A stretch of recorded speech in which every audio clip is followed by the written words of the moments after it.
मुख्यमंत्री की तरह मुख्यमंत्रियों को चुनाव से पहले जेल में डाल देते हैं, फर्जी मुकदमे डाल के, फर्जी बयान लेके जेल में डाल देते हैं, क्योंकि ताकि वो ठीक से लोकतंत्र के तहत चुनाव न लड़ पाए, या फिर कांग्रेस पार्टी के खाते बंद कर देते हैं कि एक पैसा खर्च ना पाए, ताकि वो भी चुनाव ठीक से लड़ ना पाए। सारी ऊपरी राजनीति है, ये हल्की है। आज हमारे प्रधानमंत्री आपके सामने आते हैं तो महंगाई का शब्द उनके मुंह से नहीं निकलता, बेरोजगारी का शब्द मुंह से नहीं निकलता। पूरी दुनिया में सबसे ज्यादा बेरोजगारी, और आप प्रधानमंत्री हैं, इतना बड़ा पद है, इतना तो आदर कर लीजिए जनता की कि इस बारे में बात तो करें। 10 सालों से सरकार चला रहे हैं, क्या बातें करते हैं आपके सामने आकर कि कांग्रेस पार्टी एक्सरे मशीन लाएगी, आपके मंगलसूत्र चुराएगी। गुजरात में तो इन्होंने कह दिया कि अगर आपके 2 भैंस हैं तो कांग्रेस पार्टी आपकी 1 भैंस चुरा लेगी। तो जहां जहां मैं जाती हूं बहनों, जहां जहां मैं जाती हूं मैं कहती हूं अपनी भैंस बांध दो, मैं आ गई हूं। वो अलग बात है कि अगर मुझे खींचनी पड़े तो खींच आएगी भी नहीं मेरे साथ। तो बात ये है, हम हंस रहे हैं, लेकिन ये हंसने वाली बात नहीं है, ये दुख की बात है।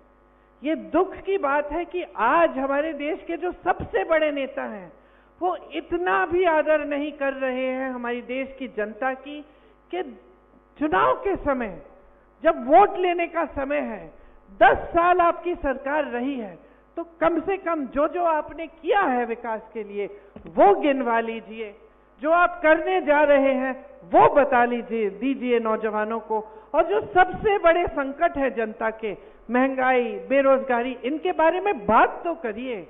ठीक है, आपसे नहीं रुक पाया, आप नहीं कर पाए, ये सुलझा नहीं कर पाए, कम से कम बोलिए तो सही, कहिए कि मैं जानता हूं कि इतनी बेरोजगारी है कि आप मुश्किल में हैं, मैंने कोशिश की, मैं कोशिश करूंगा, इतना तो कह दीजिए। लेकिन इतना भी नहीं कहते हैं, वो भैंसों की बात कर रहे हैं, मंगलसूत्र को चुराने की बात कह रहे हैं। कभी इंटरव्यू देते हैं तो जो 10 सालों से उनकी राजनीति रही है, धर्म की राजनीति, जिस आधार पर उन्होंने हर एक भाषण दिया है और आज भी चुनाव में रोज रोज दे रहे हैं, उस पूरी राजनीति का खंडन एक इंटरव्यू में कर डालते हैं कि अगर मैं हिंदू मुसलमान की बात करता तो मैं इस देश के प्रधानमंत्री बनने के लायक नहीं होता। खुद कह रहे हैं, खुद कह रहे हैं। तो इसका मतलब क्या है बहनों और भाइयों? इसका मतलब है कि जो राजनीति आपने की जीवन भर, जो आपकी विचारधारा रही है, जिस आधार पर आप 2 चुनाव जीत कर आए हैं, उसका आपने खंडन कर दिया, उसको आपने एक इंटरव्यू में नकार दिया। तो आप उस पे ही नहीं खड़े हो पा रहे हैं तो अपने वादों पे क्या खड़े होंगे? जो आपका आधार है उस पे तो खड़े हो जाइए। राहुल गांधी जी अपने आधार पर शुरू से खड़े हैं। 4000 किलोमीटर की यात्रा पैदल कन्याकुमारी से कश्मीर तक करते हैं, मणिपुर से मुंबई तक 4000 किलोमीटर और करते हैं, क्योंकि वो अपने आधार खड़े हैं। वो इस देश की लोकतंत्र को मानते हैं, वो इस देश के संविधान के लिए कुछ भी कर डालेंगे इसको बचाने के लिए, और वो पहचानते हैं कि लोकतंत्र में जनता सर्वोपरि है, जनता को झूठ नहीं बोला जाता। और अगर जनता को झूठ बोलेगा कोई नेता तो लोकतंत्र उसे सबक सिखाएगा। वो समझते हैं इस बात को। और मैंने ये अपनी आधार की बात क्यों कही, यहां से क्यों शुरुआत की मैंने भाषण की, क्योंकि एक गहराई होनी चाहिए नेता में। नेता में जो पद संभालता है उसमें एक गहराई होनी चाहिए, उसमें एक श्रद्धा होनी चाहिए अपने देश के प्रति, अपनी जनता के प्रति। और वो श्रद्धा बोली में सिर्फ नहीं प्रकट होनी चाहिए, वो श्रद्धा अपने कार्यों में प्रकट होनी चाहिए। आप वादा करेंगे जनता को कि 2 करोड़ रोजगार मिल जाएंगे सबको, तो आप उस वादे पे खरे उतरिए। यही जनता की मांग है। अगर आप कहेंगे कि 15 लाख रुपए आपके खातों में डालेंगे, तो उस वादे पे खरे उतरिए। यही जनता की मांग है। जनता और कुछ नहीं चाहती। जनता चाहती है कि नेता सच्चा हो, ईमानदारी से काम करे, जनता की जो समस्याएं उसकी बात करे, उनको सुलझाए। कुछ इतना बड़ा नहीं मांग रही है जनता आपसे, लेकिन इस पर भी मोदी जी खरे नहीं उतर सकते। उनके हर वादे को देखिए, एक वादा नहीं रखा उनने। सिर्फ चुनाव आने के समय धर्म की बातें, यही मंगलसूत्र की बातें, यही भैंस चुराने वाली बातें। तो क्या है फिर हम? तो जनता क्या बेवकूफ है? आप बताइए, क्या समझते हैं ये? आप नौजवान हैं, वोट डालने जाएंगे, सुन रही हैं ध्यान से मेरी बातें। आप बताइए, आपको क्या चाहिए? आपको चाहिए एक राजनीतिक पार्टी और एक नेता जो आपकी गहराइयों को समझे, जो लोकतंत्र का आदर करे और जो दिन रात आपके लिए काम करे, आपकी समस्याओं को हल करने के लिए। यही चाहिए ना? तो जब आप संकट में हैं, तो कम से कम सुनवाई होनी चाहिए। यहां देश भर के किसानों ने आंदोलन किया 2 साल पहले, आप सबको याद होगा, सबने देखा टीवी पे। दिल्ली के बाहर सारे बैठे हुए थे, लाखों किसान। दिन रात उनकी यही मांग थी कि हमारी सुनवाई हो जाए। मोदी जी, जो 3 कानून आप लाए हैं हमें नहीं चाहिए, ये हमें बर्बाद कर देंगे, आपके खरबपति मित्रों को आगे बढ़ाएंगे, हमें बर्बाद कर देंगे, ये कानून नहीं चाहिए। मोदी जी क्या अपने घर से निकले उनसे बात करने के लिए? सुनवाई हुई उनकी। 600 किसान शहीद हो गए। 6 किसानों को जीप के नीचे कुचल दिया इनके मंत्री के बेटे ने। मोदी जी ने एक लफ्ज नहीं कहा, पलक नहीं झपकाई। यही है हमारे देश के प्रधानमंत्री। चुनाव आने लगा उत्तर प्रदेश का, उस समय विधानसभा का चुनाव था। चुनाव आने लगा, वोटों की बात हो गई, भैया कानून रद्द कर दो। कानून रद्द कर दिए। तो जब कानून चुनाव के लिए रद्द हो सकते थे, तो जब 600 किसान शहीद हो रहे थे, तब क्यों नहीं किए रद्द आपने? क्योंकि गहराई नहीं है। असलियत ये है बहनों और भाइयों, शायद आपको पसंद भी ना आए ये असलियत, लेकिन गहराई नहीं है इनमें। महिलाओं की बात लीजिए। महिलाओं के लिए आरक्षण की बात की इन्होंने, संसद में पास किया 33% आरक्षण महिलाओं के लिए। मोदी जी को माले लगाए गए, वो बड़े बड़े मंचों पे गए, दुनिया भर की महिलाओं को बुलाया गया कि देखिए मोदी जी ने क्या किया है। बाद में पता चलता है कि ये आरक्षण 9-10 सालों के लिए लागू ही नहीं होंगे। तो फिर क्यों किया? ये सब ड्रामा, ये सब तमाशा, ये सब नाटक किस लिए? महिलाओं पर अत्याचार होता है। हाथरस में हुआ, मैं गई थी उस लड़की के घर, उसकी चिता जलाई गई, उसके माँ बाप देख भी नहीं पाए उसे। आप सोचिए, मेरी भी बच्ची है 20 साल की, आपकी बच्चियां होंगी, कि ये परिस्थिति आ गई है कि सरकार प्रशासन मदद कर रहा है अत्याचारियों की, और एक माँ अपनी बेटी की शक्ल भी ना देख पाए चिता के जलने से पहले। उन्नाव में वही हुआ, एक लड़की को जला दिया गया। सरकार ने, प्रशासन ने किसका तरफ लिया? जिसने किया था उसके तरफ सारे खड़े थे। उस लड़की के परिवार के साथ क्या नहीं हुआ मैं क्या बताऊं आपको।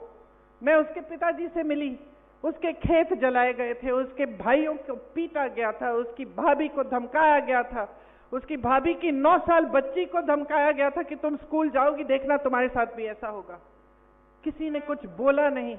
हमारी ओलंपिक की मेडलिस्ट ओलंपिक्स में जाकर गोल्ड मेडल लाती हैं देश के लिए, मोदी जी घर बुलाते हैं, चाय पिलाते हैं, फोटो खिंचवाते हैं, सब जगह सारी मीडिया लिखती है मोदी जी तो है, तो मोदी है तो मुमकिन है कि हमें गोल्ड मेडल मिला। जब वही लड़की सड़क पर उतरकर रोती है कि मेरे साथ अत्याचार हुआ है, आपके ही नेता ने किया है मोदी जी। मोदी जी पूछते तक नहीं है उसे। रोकर उसने मुझे बताया कि दीदी मैं मेडलिस्ट हूं, मैंने सोचा मैं बैठ जाऊंगी तो कोई तो सुनवाई होगी। मैंने देश का गर्व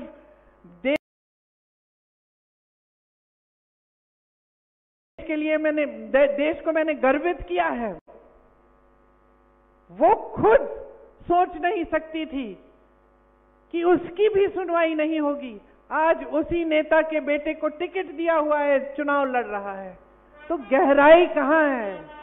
गहराई कहां है? बातों में गहराई नहीं है, कर्मों में गहराई नहीं है।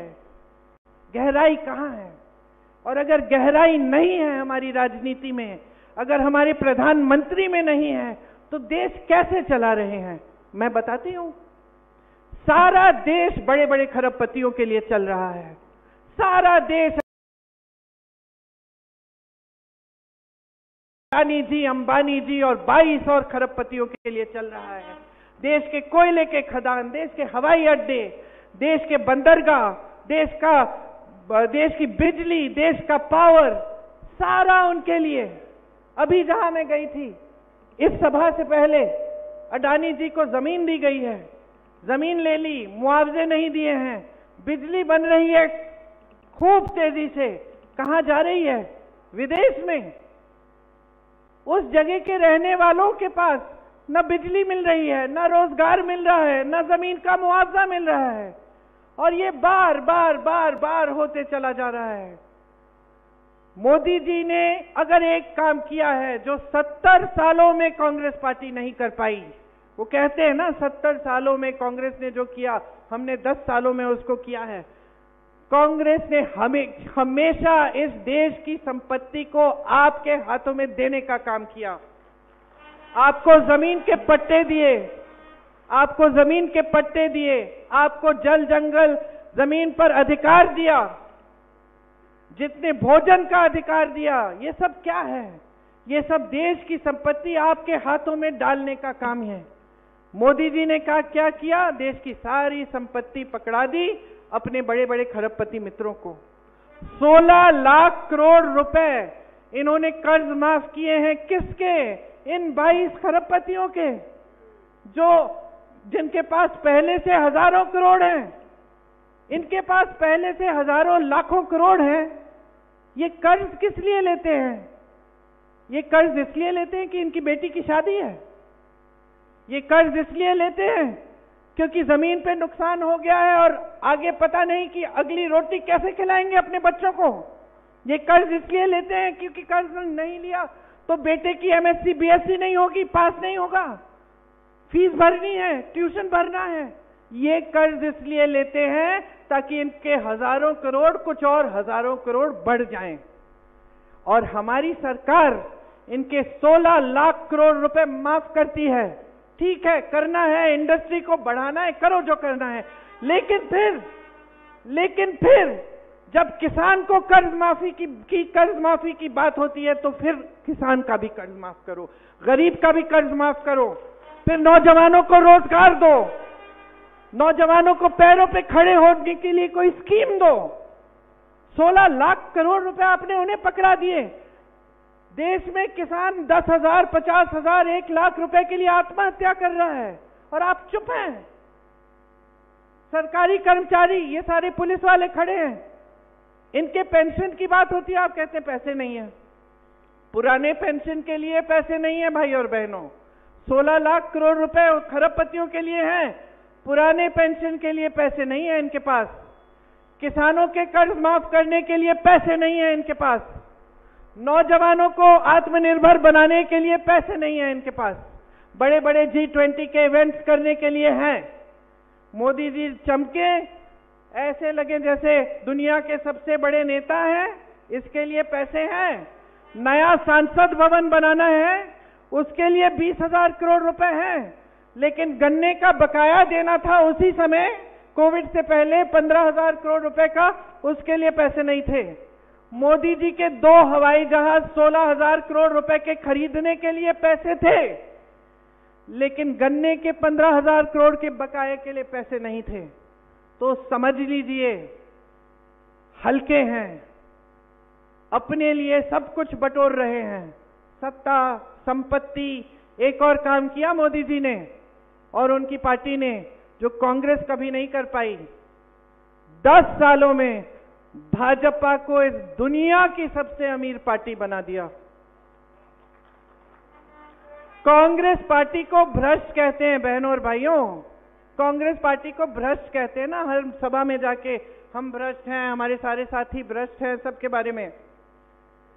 हम अगर इतने भ्रष्ट थे, 55 साल तो हम सत्ता में रहे, 70 सालों से देश आजाद है, जिसमें से 55 साल कांग्रेस सत्ता में रही। तो इन 55 सालों में कांग्रेस दुनिया की सबसे अमीर पार्टी बन नहीं पाई, न किसी ने प्रयास किया इसे बनाने का, और 10 सालों में आपने बना डाली।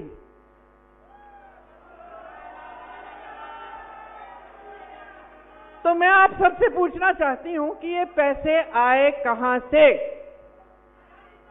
एक रिपोर्ट